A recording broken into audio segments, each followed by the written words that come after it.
Next question, la prochaine question. Mercedes Stephenson, Global News. Your line is open. À vous la parole.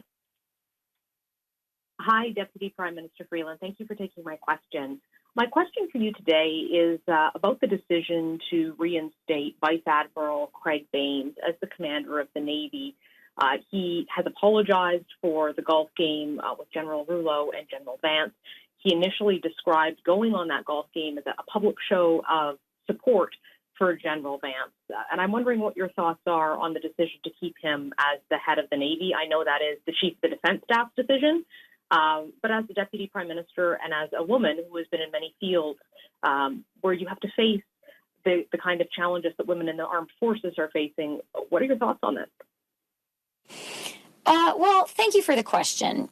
And, Mercedes, I'll start by saying I am loath to suggest that I have personally ever faced the kinds of challenges that the brave women in uniform who serve Canada have faced. I respect them very, very much, and I honor their service. And I know, and I think every single woman in Canada knows after the revelations of recent months, that Canadian women in uniform work in a toxic culture. They work in a toxic system which must be changed.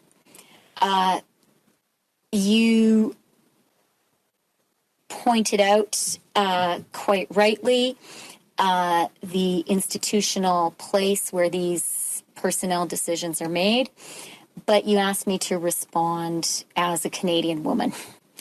And I will do that. And I'll say I was surprised and